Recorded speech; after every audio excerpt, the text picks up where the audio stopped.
Welcome to the Karen Kenney Show.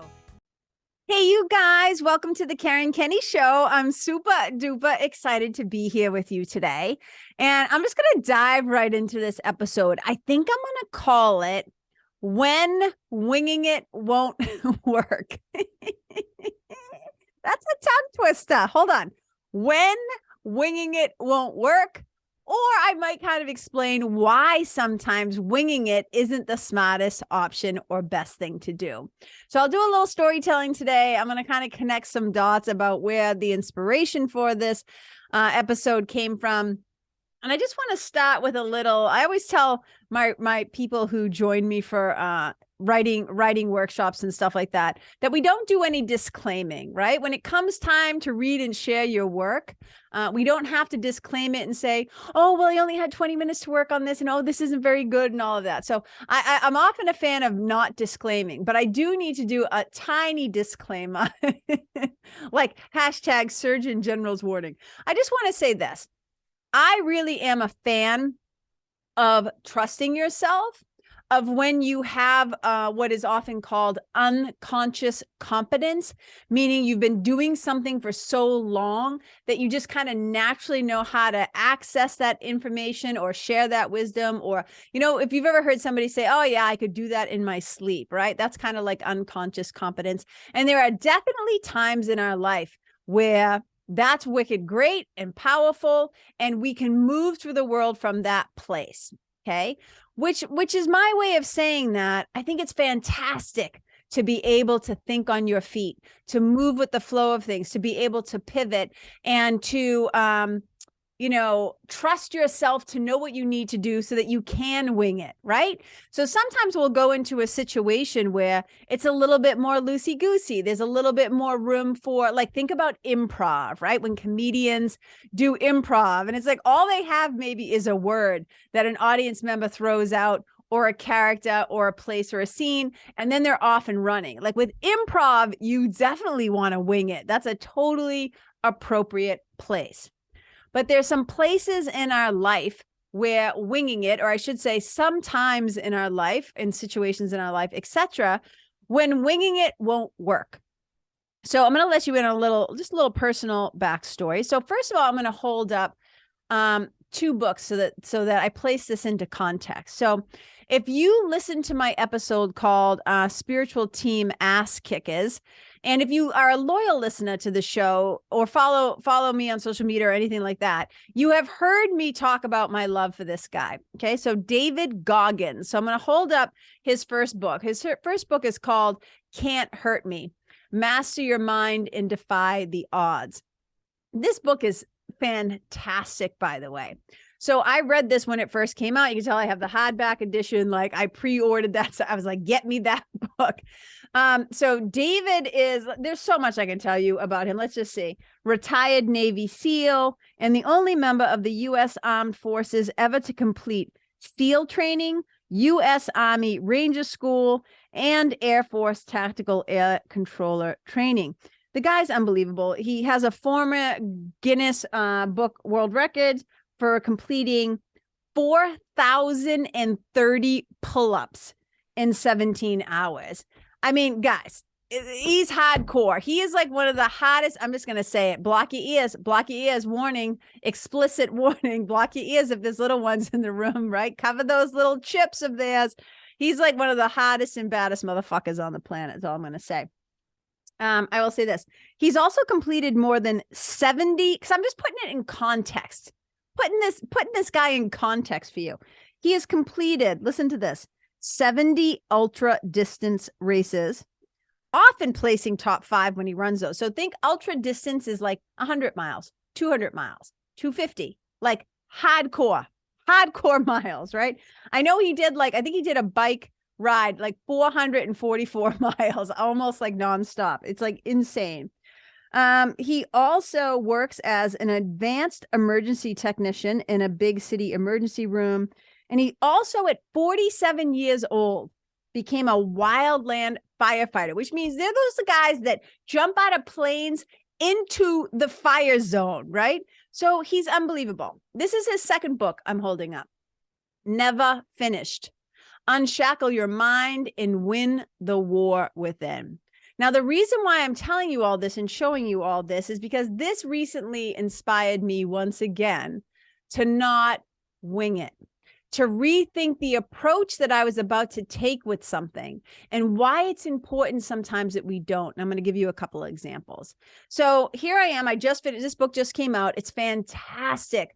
I might even say I loved it better than the first one. Okay. So Never Finished. I highly recommend these suckers. Oh my God.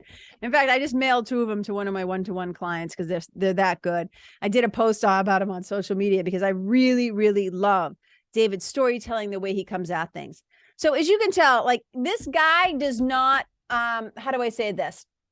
There's really no excuses with him, right? He's not the guy that's going to say to you, oh, you don't feel like working out? That's okay, man. You had a hard day, right? His thing is like, nope. Nope. So here I am. I've been an athlete my whole life. I've been a gym rat like my whole life. And I haven't really consistently lifted weights probably for the last 4 or 5 months. And I was thinking about it. I'm like, I want to get back in the gym. I want to start lifting weights again, you know, getting back out there, doing all this stuff. And I was like, I have some weights at home. I have like I think I have like up to 25. I have 2 sets of, you know, I have like a set of 5s, 10s, 15s, 20s, 25 dumbbells. I have these other things that go up to like 50, 60 pounds or something like that. I have a pull-up bar. I have a weight bench. I have like a stair. Like, I have all these different things that I could have put together a workout in my basement. I even went out and bought a big mirror. That's how convinced I was there for a moment that I was going to work out from home. Now, I've tried this in the past, tried to motivate myself from home. And it's not that I can't do it. I just don't think it's that much fun. Now, some of you might have kick-ass gyms in your basement. And if you do, double amen hands and hallelujah, I'm happy for you. I just don't have that kind of setup. And so I was like, okay. And here's another fun fact. So I used to be a personal trainer.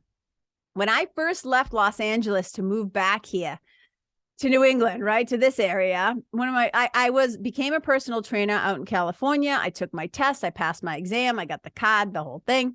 And so when I first came back here, I started working at Planet Fitness. I worked at the one in Rochester. I also filled in Dover. And that's where I actually first started teaching my very first yoga classes, even before I was certified. I was teaching. This is back in 1998, 1999. So that's how long I've been teaching yoga, you guys. A wicked, wicked long time. So here's the deal.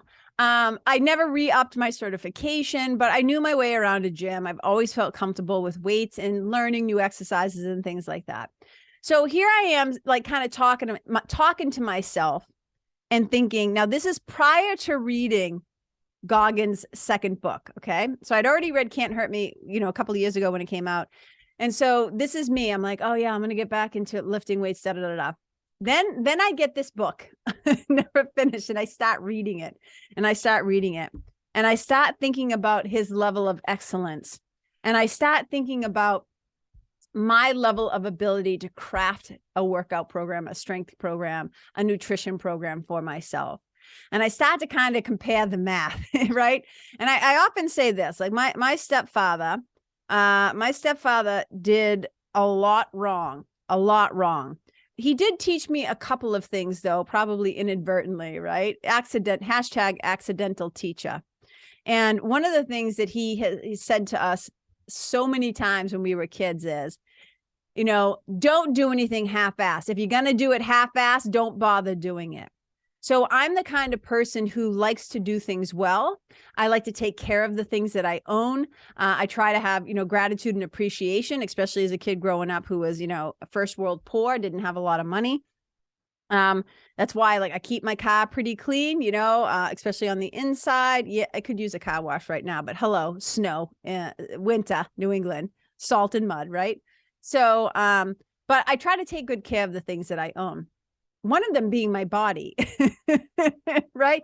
My body is not me, but it is certainly the vehicle that I use to drive around my spirit and my soul in this incarnation, right?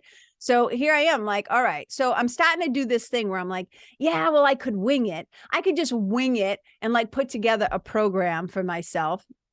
And then I start reading this book and I start to get reminded of the standard that I actually want to have for myself.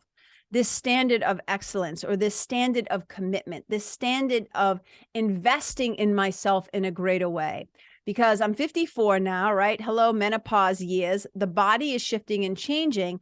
And I'm like, I need somebody smarter than me to craft a training program that's going to help me to do things seriously. And that's when it occurs to me that I don't actually want to work out in my basement, even though I have some gear and I got bands, I got all the shit.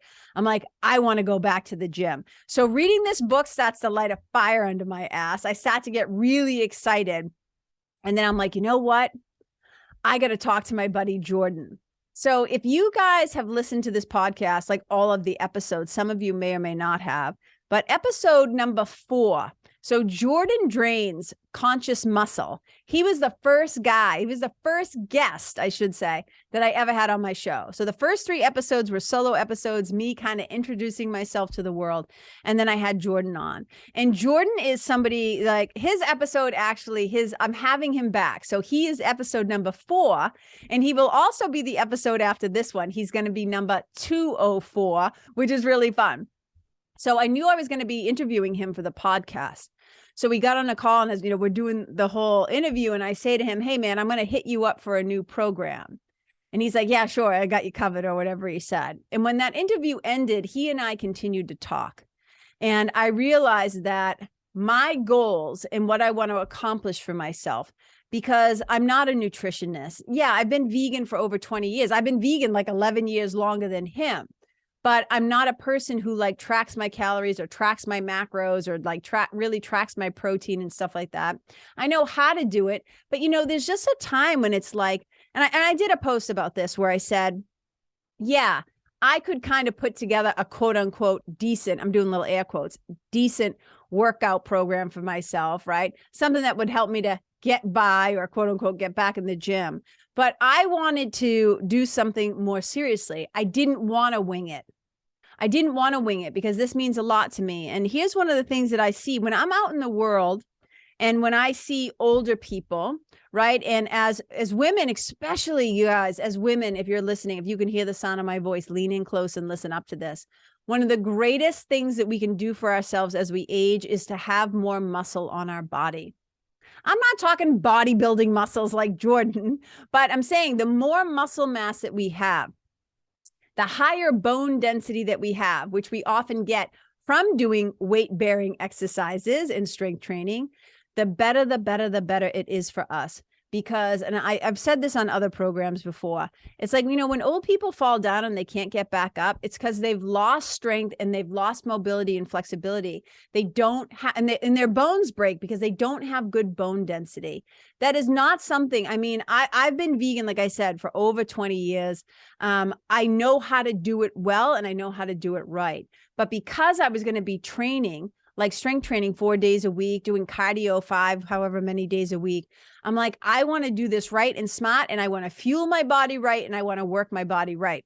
And I'm like, I'm going to get the best of the best. Now, this doesn't mean that there aren't other fantastic coaches out there, right? My friend Brad Jensen, the sober bodybuilder, excuse me. I know other people who coach in the fitness field, right? My friend Walter Norton, right? Strength and conditioning coach, but they're not vegan. And so I really wanted to be able to have a coach, and I love them, don't get me wrong, but I wanted to be able to talk to somebody who understood me and spoke my language. I didn't want to wing it. You know, I had joined a gym in the past that was very strength and power, strength focus. And I thought, oh, this is going to be a cool gym. And I went there. And one of the things that I found is that there was this undertone of making fun of me because I was vegan. Right? This was not a gym based on aesthetics. These are people who just want to get as fucking big and strong as they can. So a lot of their diets are like the total opposite of mine. And I could tell that they didn't really respect my choices. And it was kind of like this tongue in cheek, almost like eye roll that I could constantly, this energetic eye roll, right? So having somebody like Jordan in my corner who wasn't going to just, you know, wasn't going to wing it. He was literally going to take his time. And if anybody is interested in this too, I should just give him a little plug. if you're interested in transitioning into vegan and you want to have somebody who can help you to lose weight, burn fat, gain muscle, all that stuff, Jordan is your guy. Just hit him up. Tell him I sent you. He's fantastic. And he'll write up a program for you. And so, I mean, you got to pay him, of course, you got to hire him. But this is what I'm saying. I wanted somebody who understood my language and who wasn't going to wing it. Somebody who was going to take my goals just as seriously. He wasn't going to half-ass it. He wasn't going to like show up like if he felt like it, right? This was going to be somebody who understood where I was coming from, wanted me to reach my goals, and was going to have my back, and he was going to speak the same language. And it's making me think about this because I think a lot of times when people have a problem or people have an issue coming up, they think, well, I'll just try and create a solution. I'll just wing it, right? Oh, because I read that book and I read that book and I listened to that podcast and I watched Oprah talk about this one time, right?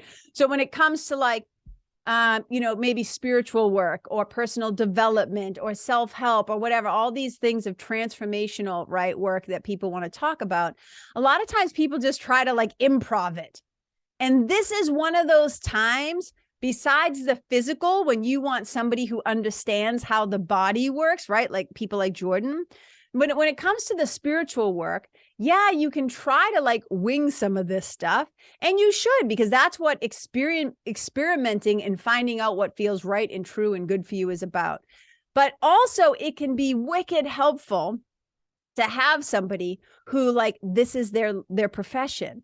This is what they are experienced in. This is what they're an expert in. This is where their education is, right? And a lot of times people try to wing it. But what ends up happening is when you're winging things, you're often coming from a place where you're trying to access stuff from your history or from your memory or from your past.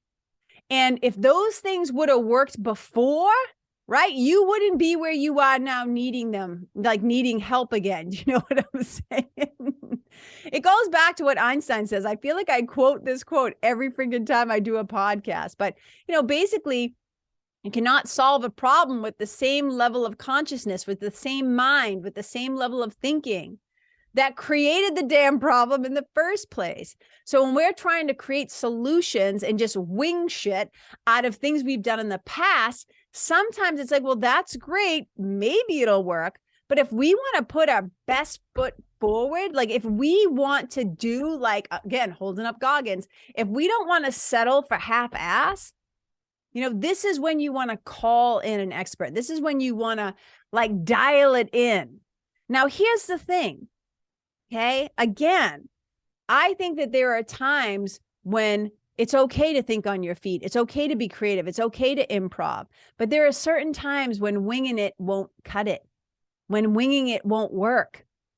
And when it's a matter, let me put it this way, when it is a matter that really matters, when it is a situation that truly needs a solution, this is when it's important to make an investment in yourself. And I believe that I'm worth it. I believe that I'm worth getting the kind of help that Jordan could give me. It's why when I decide to spend my money with, and sometimes, don't get me wrong, sometimes in the past I have been burned. Sometimes in the past, right? Somebody did a really good performance. They did a really good performance and convinced me, or, I thought like, okay. And then I found out later, oh yeah, no, this is not a good fit, right? But it won't stop me from investing in myself, because that is the best investment that I could ever make, is in growing my mind, getting stronger physically, emotionally, mentally, spiritually, like creating stability in those areas, creating strength in those areas, creating like flexibility and awareness in those areas. Oh my God, these are things that really matter. And it's why investing in yourself is really important. It doesn't always mean in a financial way either. You invest in yourself every time you get up in the morning and you do your DSP, your daily spiritual practice. You invest in yourself when you put good food in your body, you drink plenty of water, you get plenty of rest. You're investing in yourself when you have and practice self-integrity and you keep your word to yourself. I'm going to do a whole podcast episode on self-integrity and why it's so important, because so many people, and this is all I'll say about it right now, so many people I know, and I've done this myself included. It's like we wouldn't dare dream of like not keeping our word to other people. Like if we say we're going to be there, we're going there. We're going to do it. We're going to do the thing, right? And how often though do you not keep your word to yourself? Do you say, oh, I'm going to go to the gym, or, oh, I'm going to start this program, or, oh, I'm going to sit down and write that thank you letter, or, oh, I'm going to blah, blah, blah, do my gratitude practice, or whatever the thing is, right? I'm going to eat better. I'm not going to keep shoving Twinkies and ho-hos in my pie hole. I haven't had a Twinkie in so long. And you guys, my stepfather was a Wonder Bread man. He was a legit Wonder Bread man. So my body as a child was initially made by Wonder Bread, Twinkies, cupcakes, apple pies, crumble things, devil dog, like all, just think about it. Anything, devil dogs was Drake's, but he still had access to them. So all that processed food, man, unbelievable when I think about it. And we're back. That was a little tangent. And we're back. Here's what I'm trying to say, you guys. You have to take a look at your life. You have to take a look at your behaviors, the choices you're making, the programs you're doing, the things you're trying to start, like the call of your heart. You mine in and you dive deep. And you got to ask yourself, like, have I just been kind of winging it? Have I been winging it in my marriage? Have I been winging it in my relationship with my kids? Have I been just kind of fucking winging it the way that I'm showing up on the job, in my work, or in my business, as an entrepreneur, as a creative, like whatever the thing is? Because sometimes winging it, like I said, it can be wicked fun. You know, there's certain times when I go teach a yoga class and I don't like to plan it. I'm like, I'm just going to wing it. I'm going to see who's in front of me and I'm going to do my best to serve them because I have some unconscious competence in that area and I feel comfortable. But if I'm going to do a workshop, right? If I'm going to, and it's not that I just don't like to plan my yoga classes, because you can plan a whole class and you're like, oh, I'm going to do back bends. I'm going to do stuff for the hips. I'm going to do da-da. And then all the people who show up like can't do those things because they're injured or they're old or they're pregnant or they're this or they're that. So I like to keep that loose. I like to keep the container loose. But if I'm doing a retreat, which, hey, you guys, if you're not on my mailing list, you might want to get on that sucker because I'm going to be announcing some exciting news. #retreat. Keep your ears and your eyes open. And you can get on my list by just going to KarenKenney.com/sign up. You'll be the first to know. Okay. So, where was I going with that? Oh yeah. So if I'm planning something a little bit bigger, I don't want to just phone it in. I don't want to just call it in, right? Like I put intention into everything that I do when I'm working with other people. Right? Whether you're a one-to-one client in the Quest, whether you're a member in the Nest, whether you're working with me in other ways. Again, more surprise announcements coming down the chute, you guys. I've been up to some shenanigans. Let me just put that. I'm the kind of person who like does things. I like to do things first. I like to get things in place first, then talk about them. A lot of people like to let you in on the process as they go. And once in a while, I don't mind giving a little peek, a little sneak peek. But I'm more the kind of person that likes to do the thing and then talk about the thing. It's just my nature. So I've done a few things. Sounds so sneaky. I've done a few things and I'm going to be letting you guys in on what I've been up to. And I'm so jazzed. I can't wait to share the magic. I'm out of my mind with excitement in a lot of ways, actually, but I'm trying to stay focused for today. So here's my point. I think it's important that we look at and question the places in our lives where we've been winging it. And sometimes if we've been winging it for so long, it's almost like you're just dialing it in. Like you're not even present. You're just like, yeah, whatever. Like your kids are talking to you and you're just like, yeah, honey. And you're not even looking at them because you're staring down at your phone.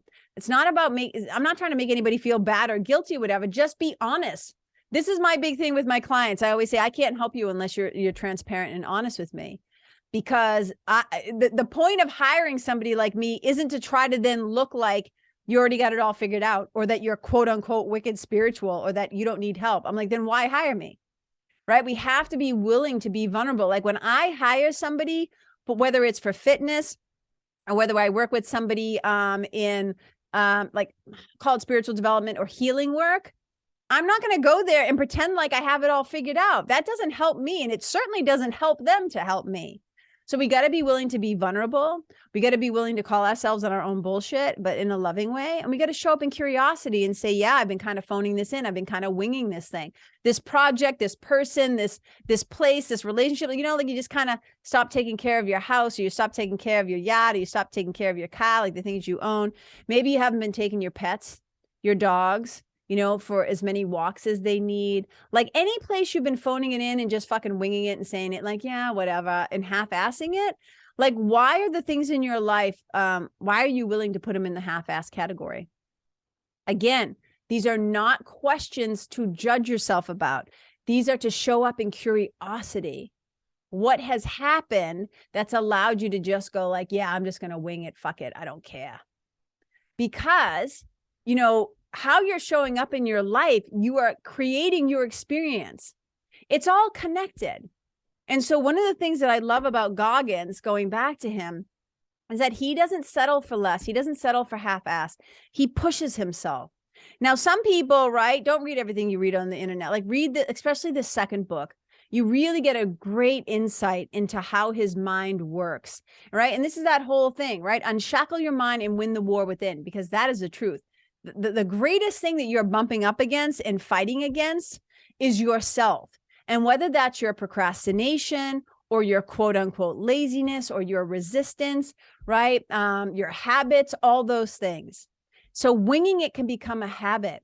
Now, I know the places in my life, like for a lot of times for podcasts, right? Look at this note that I have to myself. I just scribbled a couple of words down on this just so I wouldn't forget. It basically says episode 203, and then it says when or why winging it won't work. And I crossed it out because I was going to say a different word, right? And that's it. I have like 7, 8 words down.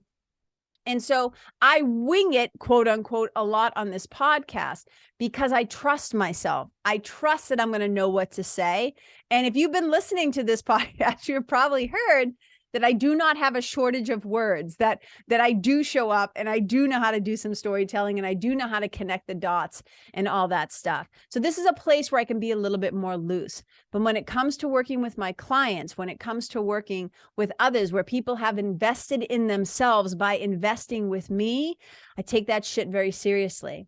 Not so seriously that we can't have fun, right? I always say we can do personal development work. We can do change-making work. We can do transformational spiritual work and still have a good time and still laugh. And yes, there might be tears and stuff like that too along the way. But humor is such a powerful, laughter is such a powerful way to change our state, to change our mind. So I use that humor as well when I'm working with people. So you guys, this is it. It's just an invitation. You know, the next time that you feel tempted to just go like, yeah, I'll just use the duct tape. I'll just duct tape this thing. Who gives a shit? Yeah, I didn't completely fix it, but it'll hold up. It's like, no, why do you want to duct tape your life? And why do you want to duct tape your offers? And why do you want to duct tape your relationships or your business? Winging it can be fun in some circumstances, but for the shit that really matters, right? Treat it like it matters. Show up intentionally. Show up and be present. Show up and give it your best effort. Show up on time. Show up ready to go. Show up on purpose and with purpose. So again, I'm doing this for myself in my own life. I never ask, you guys to do things that I'm not also doing or haven't done, because I think it's important. And you don't have to take my word for it. You don't have to do it. I don't like people telling me what to do either. So these shows are always just an invitation to go, hey guys, this is what's been on my mind. This is what I'm excited about. This is what I'm thinking about. This is what I'm realizing. This is what I just discovered about me in my own life. And I realized I was just about to try to wing it. And I'm like, when did that become okay for you? I'm like, if you want to have incredible results, right? And that's my whole thing. That's what I say to people. You can do it your way. You don't have to come and work with me in spiritual mentoring and life coaching and hypnosis and subconscious reprogramming and neuroscience and all the different things that I offer. I'm like, you don't have to come do it. You can keep doing it your own way, but you've been doing it your way for a wicked long time. And how's that working out for you? Because if you're reaching out to me, that's what I often say. If people are reaching out to me to work with me, things usually aren't going great. There's something that's afoot. There's something that's missing. There's something that's off. And if you knew how to fix it, if you could just wing it and fix it, I'm thinking you probably would have already done it.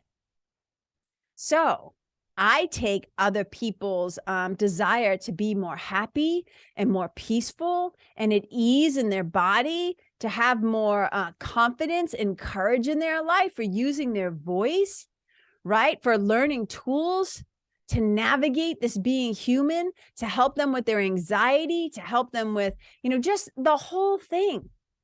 I have so many incredible tools.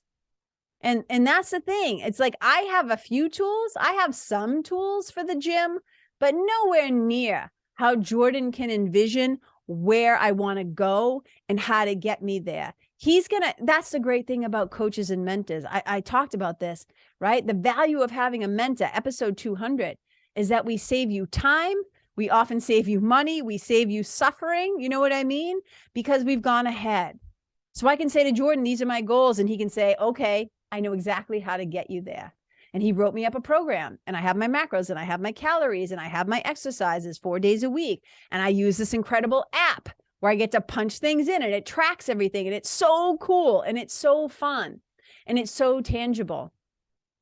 And that's the thing I'm wicked excited about too. And the work that I'm doing now as a certified integrative hypnotist, right? So I'm certified in a couple of different ways we'll talk about this on another episode, in hypnosis and in coaching the unconscious mind. That's really what I'm up to these days. The spiritual mentoring, it's like the sacred piece and the science piece, right? Coaching the unconscious mind. And I'll talk about that on an upcoming episode. If you can't see me, I'm waggling my eyebrows. I'm wiggling my eyebrows. I'm such a weirdo. But you guys, I'm so excited. That's why I'm wicked excited. So, okay, you guys, sometimes winging it when we're doing improv, when we're like thinking on our feet and we're really in our zone of genius, that can be so much fun. But when you're trying to create change and you're feeling stuck, or you're miserable, or you just know that you don't have the full tools that would not only help you, but would help you to do it faster, would help you to do it smarter and better, why not make the investment? Stop half-assing it. Be honest with yourself and call in the expert, call in somebody who can help you to get the job done like I did. And then set a standard for yourself. Goggins yourself. That's what I always say. Oh, I have to Goggins myself. And Goggins yourself and say, yeah, why would half-assing it be okay with you? Why would winging it be okay with you if this really matters to you? You are worth it. You are valuable. You are worth the investment. Okay. And a lot of people think, this is what's so fascinating. I think I'm going to end it on this. Okay. When things get real, it's time to bring in real help. You know what I'm saying? Bring in real help, and real help is. And a lot of times people think that when they're giving their money to a mentor or to a coach, they're like, well, I made this investment in you, meaning the coach and the mentor. I'm like, no. You might be handing me the cash or transferring it in the bank, but you're making the investment in yourself. It looks like you're making the investment in me, which is great. And I appreciate that, because it tells me that you trust me and that you value this work and you think we're a good fit and a good pairing. And that just is like unbelievable, right? I love that. But really, when you're paying somebody like me or somebody like Jordan or somebody like, a Goggins to come speak at your event or whatever the thing is, you're really making an investment in yourself. Or if you're in an organization and you have a business, your team or your people and your audience, right? That's another thing. Like if you have somebody like me come in to speak in an event or to be on your podcast or whatever, you're making an investment. And sometimes we make investments with our time. Sometimes we make investments with our energy. Sometimes we make investments with our attention. Sometimes we make investments financially with our money. And so why do we want to half-ass that stuff? So 2023, I hope you'll join me and, not like really be clear when winging it won't work. All right, you guys, that's what I have for you today. I love you. I celebrate you. Thank you for being here. I appreciate you so much. It means so much to me that you decided to spend a little bit of your time with me today, whenever and wherever you are listening to this. And here's the thing. You've heard me say it 1,000 times. Well, no, you probably heard me say, if you've listened to the show, 203 times now after I say this. 202 and now about to be 203. And I mean it. I mean it when I say these words. I'm not winging it when I say these words. I mean them with deep devotion. I really do. Wherever you go, leave yourself, leave the place, leave the people, leave the animals and the environment better than how you found it, better than before you got there. You want people and the animals and the environment to be like grateful and thankful that they were in your presence, that you leave the space and the place and the hearts that you encounter, the minds that you encounter, better off. Leave people better for you having been there. Wherever you go, may it feel to them like you have been a blessing. And so it is. I'll talk to you next time. Bye. Hey, you guys, thank you so much for tuning in to this episode of The Karen Kenney Show. I super duper appreciate your time, friendship, and support. And look, if something that I shared from my heart today somehow landed in yours, I'd love to hear about it. So please tag me on Facebook or Instagram or IG stories or wherever the cool kids are hanging out these days, and let me know what your favorite part was or what you found most helpful. You can find me over at Karen Kenney Live. That's Karen, KenneYlive. And if you're digging what I'm saying and you want to hear more, I'd be wicked grateful if you could go to iTunes and subscribe and leave a review, because you guys, that's how you'll help me to keep spreading the love. And if you can think of someone that could benefit from hearing this episode, please share it with them. I'd also love to stay connected with you. So if the feeling is mutual, please go to KarenKenney.com/freebie and download my free guide to building your spiritual team. Until next time, my brothers and sisters, keep living in the fearless flow. Know that I see you, I appreciate you, and I love you. And wherever you go, may you be a blessing.